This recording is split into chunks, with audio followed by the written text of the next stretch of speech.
The massive alien warship hung in space like a dark cloud over Earth. Its captain, High Commander Red of the Galactic Council Forces, looked down at the blue planet with contempt.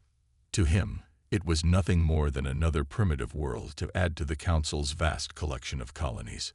"Status report," Red demanded, his deep voice echoing across the bridge. "My lord, our sensors detect primitive satellite technology and basic space stations.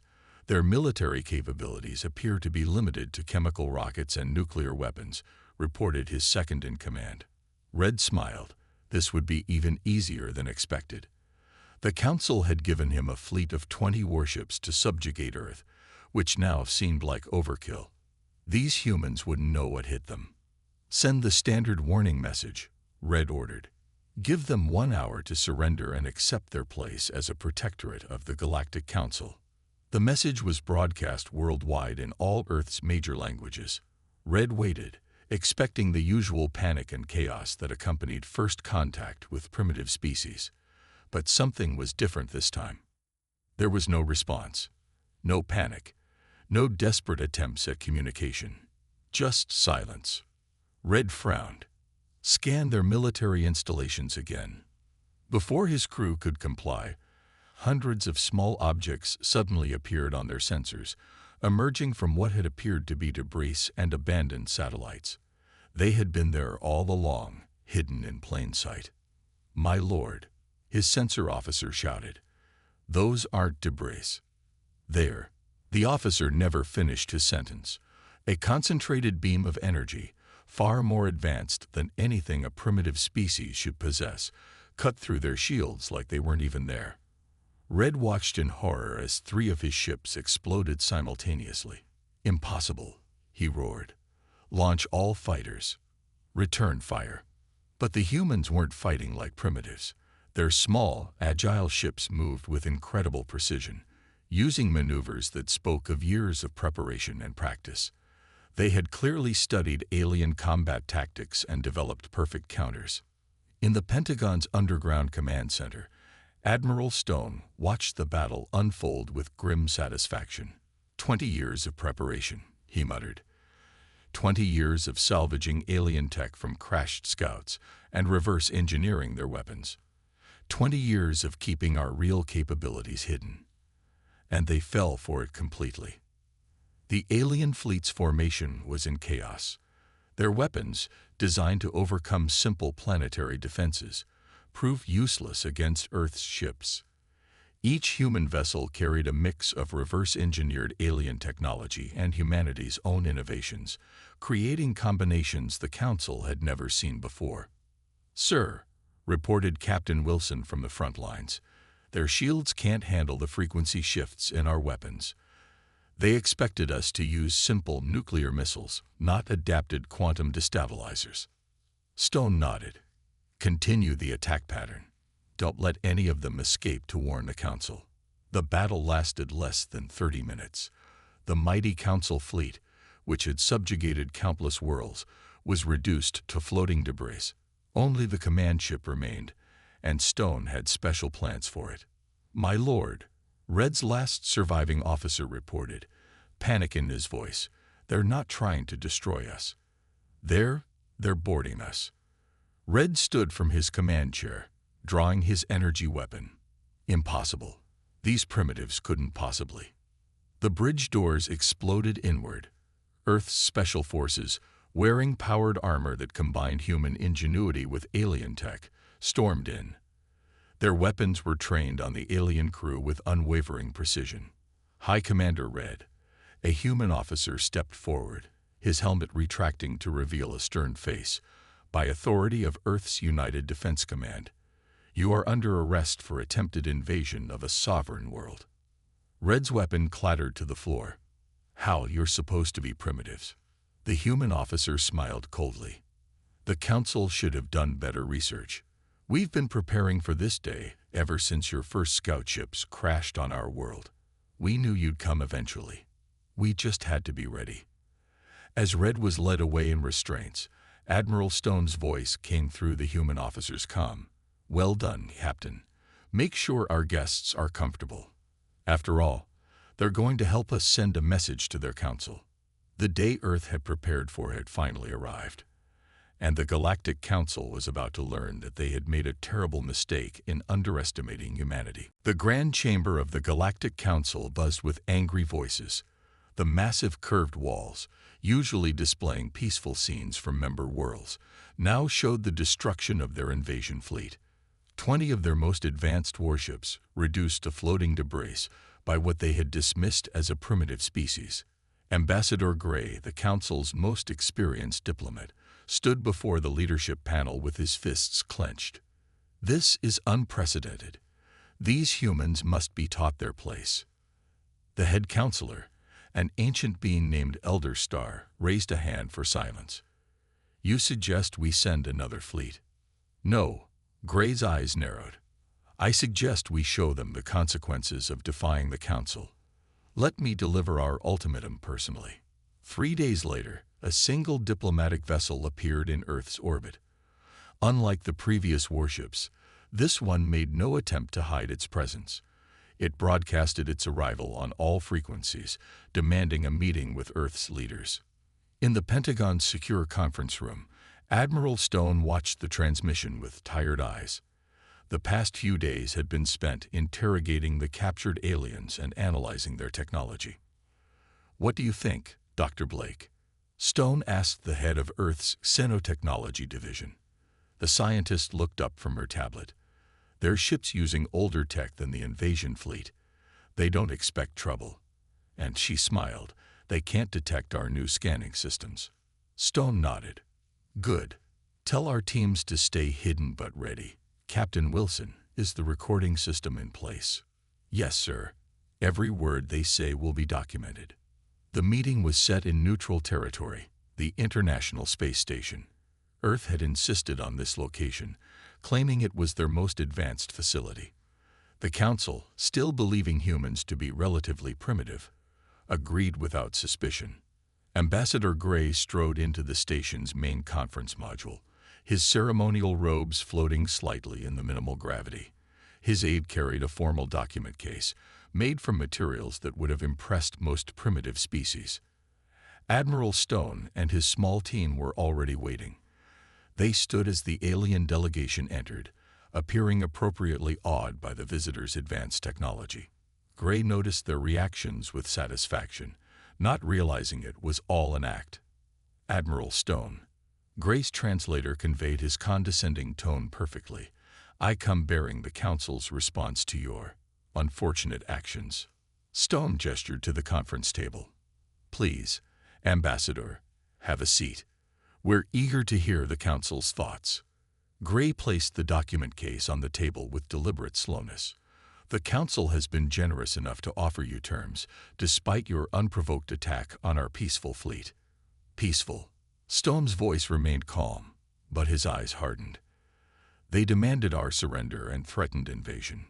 A standard first contact protocol. Gray waved his hand dismissively. But now, because of your violent response, the Council demands more. He opened the case and removed a crystal tablet. You will surrender all military capabilities. You will accept Council oversight of all your technology development. And you will pay reparations for the destroyed ships. Stone looked at the tablet, then back at Gray. And if we refuse? Gray's expression turned cold. Then the Council will have no choice but to declare Earth a threat to galactic peace. Our full fleet will be dispatched to remove that threat. Your atmosphere will be burned away. Your oceans will be vaporized. Your cities will be reduced to ash. The Council does not tolerate defiance from primitive species. The temperature in the room seemed to drop. Stone's team maintained their worried expressions, while hidden cameras recorded every word and gesture. How long do we have to decide? Stone asked, his voice deliberately shaking. 24 Earth hours. Gray stood, confident in his victory. Choose wisely, Admiral. The Council's mercy extends only so far. As the alien delegation departed, Stone's team maintained their frightened appearance. Only when the diplomatic vessel had moved away from the station did they allow themselves to smile. Did we get it all? Stone asked. Captain Wilson nodded, patting the hidden recording device. "Every word, sir," including his admission that the First Fleet was intentionally hostile and his threats of genocide. "The neutral systems are going to love this." Stone looked out the station's window at Earth below. "The Council thinks they're teaching us a lesson, but they're about to learn one instead. Signal all commands. Operation Righteous Response is now active." Across Earth and throughout the solar system, humanity's hidden forces began to move. The Council's fatal mistake was about to cost them everything. The Council's central military base on planet Shield buzzed with activity. Warships from across the galaxy gathered in response to Earth's defiance. Over 2,000 vessels filled the space around the fortress world, their weapons primed and ready. Fleet Commander White stood on his flagship's bridge, reviewing the invasion plans. "The humans had some stolen technology," he told his officers, "but they can't possibly stand against the full might of the Council's fleet." A junior officer rushed onto the bridge. "Sir, unknown ships appearing at the edge of the system." "How many?" White demanded. 3. No, 5. "Wait." The officer's voice trembled. "Hundreds, sir. They're everywhere." Earth's hidden fleet dropped out of hyperspace in perfect formation. Their ships were unlike anything the Council had seen before, a perfect blend of reverse-engineered alien technology and human innovation. Each vessel bore the symbol of Earth's United Defense Force, a sword crossed with an olive branch. Captain Reed sat in the command chair of the EDS Humanity's Pride, Earth's newest flagship. "All ships report ready, Admiral," she communicated to Stone, who was coordinating from Earth. "Begin Phase 1. Stone's voice came through clearly. "Show them what humanity can really do." The Earth fleet split into smaller groups, each executing perfect tactical maneuvers that confused the Council's targeting systems. Their ships moved in ways that should have been impossible, using technology that the Council thought was still theoretical.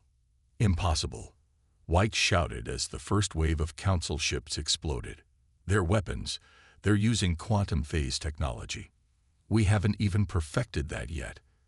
Reed's voice broadcasted across all frequencies. "Attention Council forces.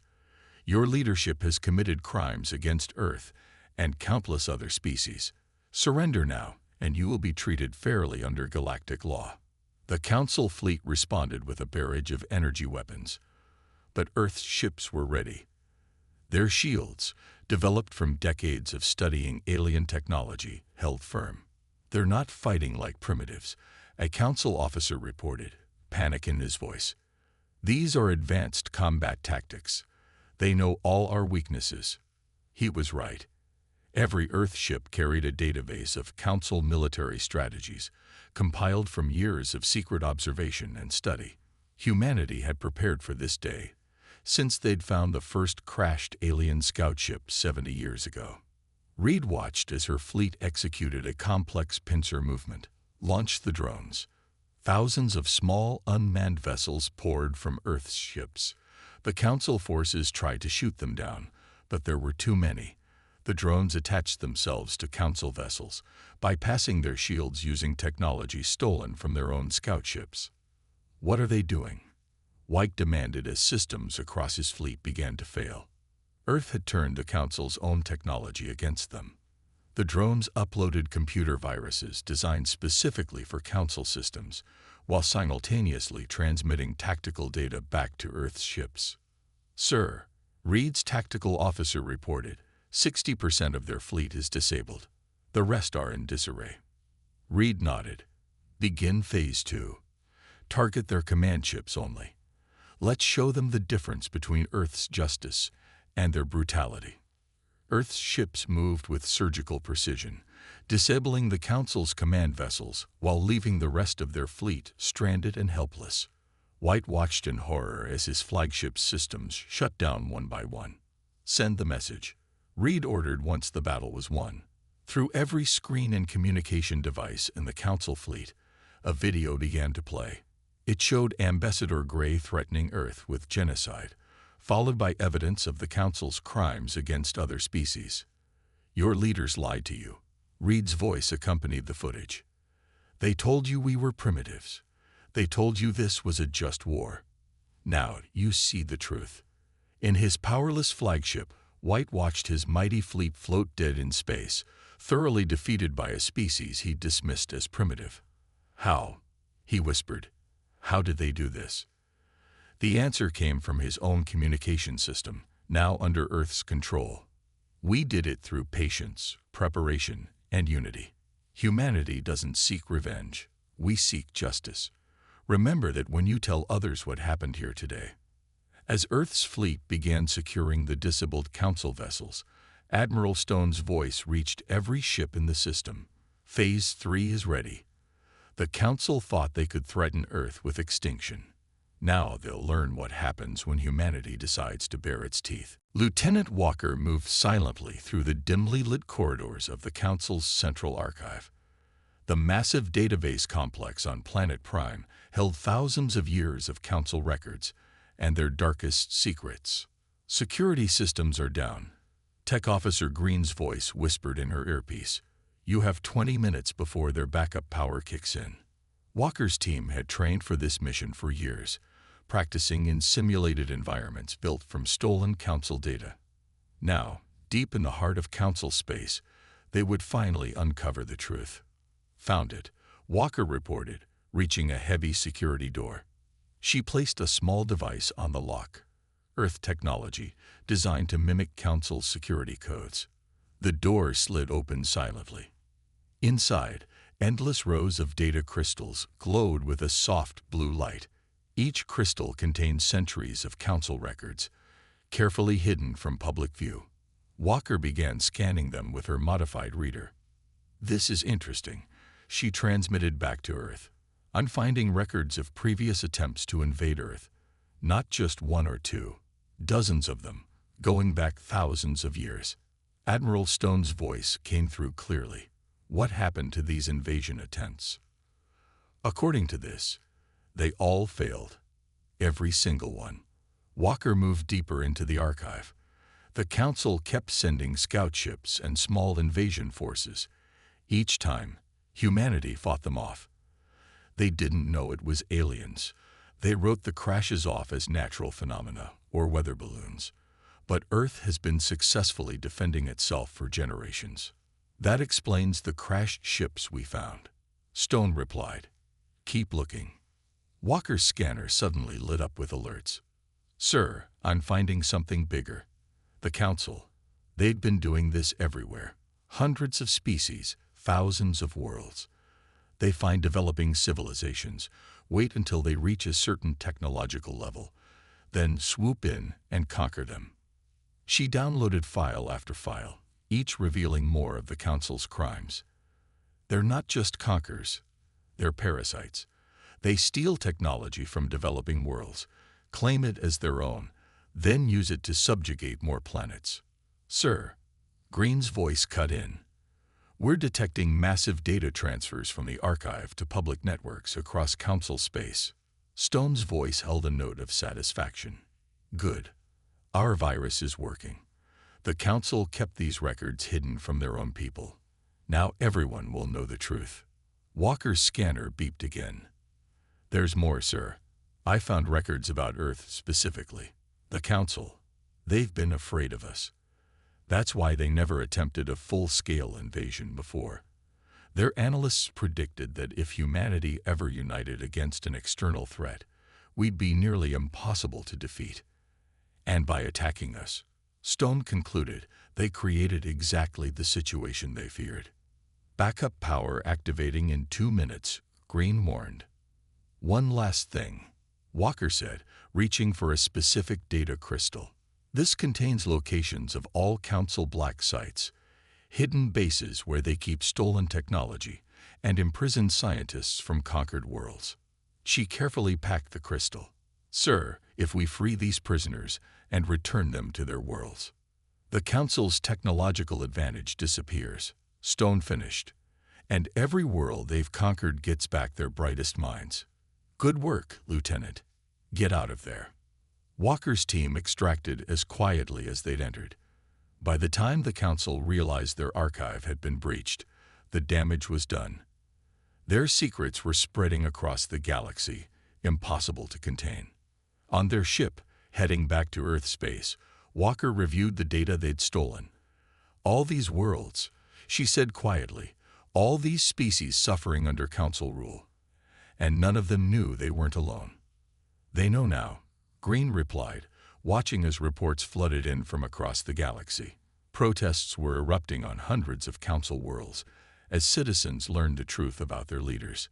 Back on Earth, Admiral Stone addressed the United Defense Council. The Council thought they could intimidate us into submission. Instead, they'd given us the key to their downfall. Their own records proved their crimes, and now the entire galaxy knows. He looked at the holographic display showing spreading unrest across Council space. Phase 4 begins now. Contact the resistance movements on every conquered world. Tell them Earth stands ready to help. The Council wanted to make an example of humanity. Let's show them exactly what kind of example we can be. Commander Ross stood in the Great Hall of the Liberation Conference on Mars, looking at the gathered representatives of 20 formerly enslaved species. Each had suffered under Council rule, and each had risen up after learning the truth from Earth's data breach. The Council calls us primitives, Ross addressed the assembly. They've called all of us primitives, but look around this room. Look at what we've achieved together in just 1 month. The hall itself was proof of their combined capabilities. Built using a mixture of human innovation and freed alien technology, it could host species from water breathers to methane-based life forms in perfect comfort. My people were enslaved for 300 years, spoke Blue, the leader of the Aquatic World 7 resistance. We built their ships while they claimed the technology as their own. Now we build for ourselves and for freedom. Reports streamed in on the massive screens surrounding the hall. Across the galaxy, Council control was crumbling. Their own military forces, disgusted by the revealed truth, were deserting in massive numbers. The Council's biggest mistake, Ross continued, wasn't attacking Earth. It was lying to their own people. Now their soldiers and citizens know the truth. They know they'd been serving an empire built on theft and slavery. Tech Officer Green, who had helped expose the Council's archives, displayed new tactical data. Their fleet strength is down 60%. Their best ships are either destroyed, disabled, or have joined our cause. But they're still dangerous. The Council's response to the rebellion had been brutal. They destroyed 3 worlds that tried to break free, trying to make examples of them. But their actions only served to turn more of their own people against them. Earth stands ready to help any world that wants freedom, Ross declared. We offer our technology, our weapons, and our support freely, not as masters, but as allies. Together, we can end the Council's reign of terror. The assembly erupted in agreement. One by one, representatives stepped forward to join what would become known as the Freedom Alliance. Each brought their own strengths, technology the Council had stolen from them, knowledge they had kept hidden, weapons they had developed in secret. The Council thought they were keeping us weak by keeping us separate, said Red, a former Council military officer who had defected with his entire fleet. They never imagined we would unite. Lieutenant Walker, fresh from another successful infiltration mission, brought more news. The Council's inner worlds are in chaos. Their own citizens are demanding answers. Their security forces are more focused on controlling protests than fighting us. Then now is the time, Ross decided. Green, show them the plan.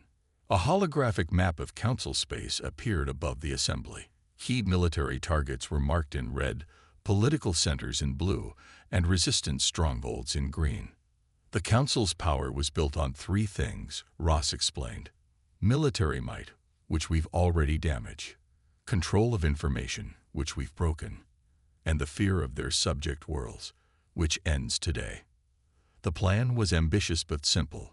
The Alliance would strike at the heart of Council power, not just with ships and weapons, but with truth and unity.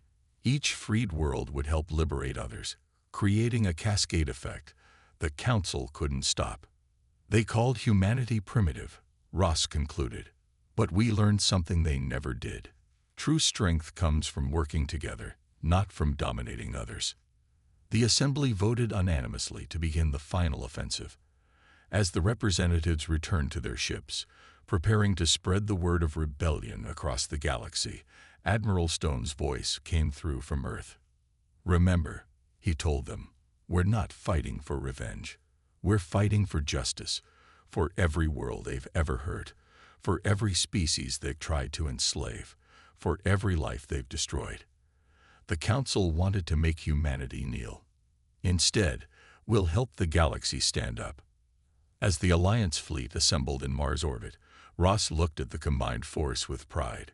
Ships of every design and size, crews of every species, all united in a common cause. The Council had spent thousands of years dividing the galaxy.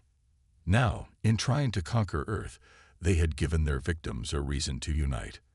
The final battle was about to begin. The Council capital world of Supreme glowed like a jewel in space, surrounded by its last remaining defensive fleet. Behind its shields and weapons, the Council leaders huddled in their underground bunker, watching as the combined Alliance fleet emerged from hyperspace.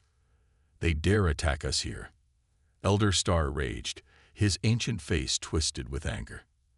"Activate the planet killer. We'll destroy them all." In the leadership of the Alliance fleet, Major Thompson watched the Council world with steady eyes. "All ships in position," she reported to Commander Ross. "The Council's fleet is exactly where we predicted." The Alliance fleet was an impressive sight. Ships of every size and design, crewed by members of 20 different species, all united against Council tyranny. At its heart flew Earth's vessels, their weapons primed and ready. "Begin Phase 1, Ross ordered from his command center on Mars. "And may your aim be true." The Council fleet moved to attack, but the Alliance was ready. Months of planning, years of preparation, all led to this moment. The Alliance ships split into perfect formation, using tactics that combined the best of each species' fighting style. "Sir," a Council officer shouted in panic. "Their ships, they're using our own advanced weapons against us." He was right. Thanks to the freed slave worlds, the Alliance now had access to every piece of technology the Council had ever stolen. But they used it better, more creatively, combining different systems in ways the Council had never imagined. "Activate the planet killer," Elder Star commanded again. "Destroy them all." Deep in the planet's core, the Council's ultimate weapon began to power up. They had built it using stolen technology, a device capable of destroying entire solar systems. But they had a surprise coming. "Major Thompson," Ross's voice came through clearly. "Execute Phase 2. Thompson smiled. "Strike Team Alpha, you're cleared to move." Hidden among the chaos of battle, small stealth ships slipped through the Council's defenses. Each carried elite troops from different Alliance worlds, led by Earth's special forces. They had one mission: reach the planet killer before it could fire. "You're too late," Elder Star broadcast across all frequencies. "The planet killer will fire in 5 minutes. Your pathetic Alliance ends today." "I don't think so," Thompson replied calmly. "Lieutenant Walker, status report." Walker's voice came from deep inside the Council facility. "Planet killer control room secured, Major. You should see their faces. They just realized we infiltrated their facility 3 days ago. Their superweapon is now under our control." The Council leaders watched in horror as their own weapon systems turned against them. Their shields fell. Their defensive grid collapsed. And their mighty fleet found itself trapped between the Alliance forces and their own planet's defense systems. "Attention Council forces," Thompson broadcast. "Your leaders lied to you. They built their power on stolen technology and enslaved worlds. But today that ends. Surrender, and you will be treated fairly under galactic law. Resist, and you will fall." One by one, the Council ships powered down their weapons. In their bunker, the Council leaders realized their time was over. "How?" Elder Star whispered as Alliance troops entered the chamber. "How did primitives defeat us?" Because we're not primitive, Thompson said, stepping into the room. We just believed in something stronger than fear and domination. We believed in freedom, justice, and unity. Across the galaxy, worlds that had suffered under Council rule celebrated as news of the victory spread. The Council's reign of terror was over. Their leaders were under arrest. Their stolen technology would be returned to its rightful creators. Mission accomplished, Thompson reported to Commander Ross and Admiral Stone. The Council capital is secured.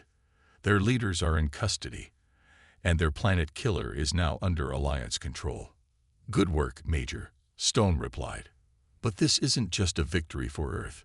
This is a victory for every world they ever tried to enslave. Now the real work begins, building the galaxy where no species ever has to bow to tyrants again. As the Alliance forces secured the Council capital, their ships formed an honor guard in orbit. Each vessel fired a salute, not to celebrate conquest, but to mark the beginning of a new era, an era where cooperation would replace domination, where freedom would replace fear, and where every species could reach for the stars on their own terms. 6 months after the fall of the Council, the former Council chamber looked very different. Gone were the imposing thrones and dark decorations meant to intimidate. Instead, representatives from hundreds of worlds sat as equals in the newly formed Galactic Federation. Admiral Stone watched from Earth's seat as Elder Star, and the other Council leaders were brought in for sentencing. The once mighty rulers now wore simple prison uniforms, their arrogance replaced by defeated expressions. The trial has lasted 3 months, announced Chief Justice Blue, who had once been a slave in the Council's minds. We have heard testimony from over 500 worlds. The evidence is overwhelming. The Council leaders had been found guilty of thousands of crimes: genocide, slavery, theft of technology, destruction of cultures, and countless more.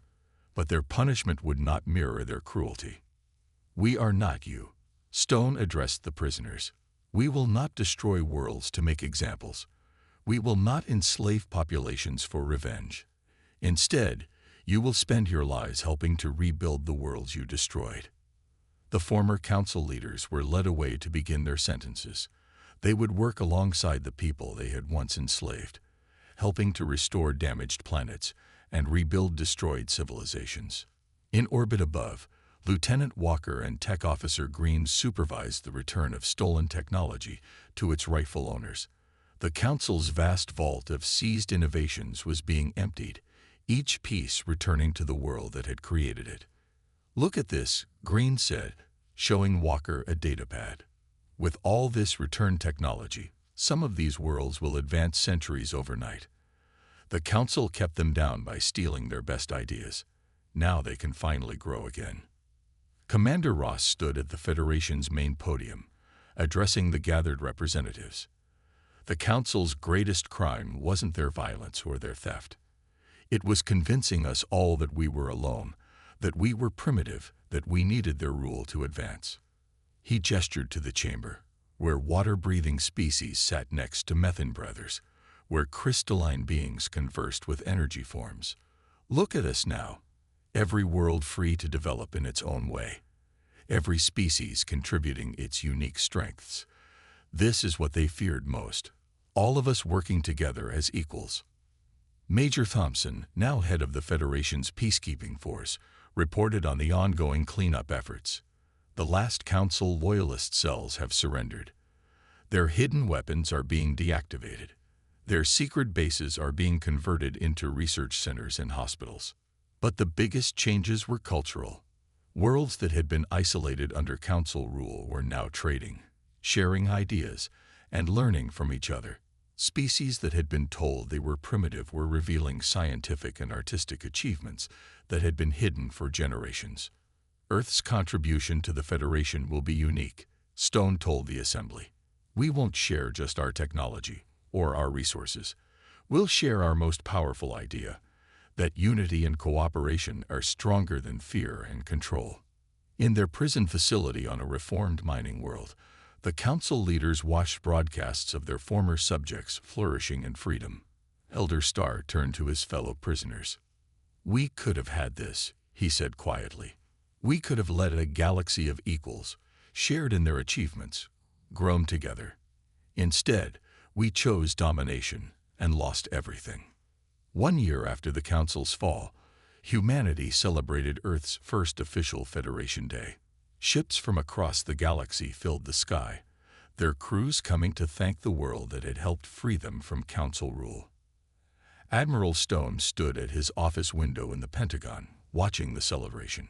Captain Reed joined him, having just returned from a diplomatic mission. "Did you ever imagine this?"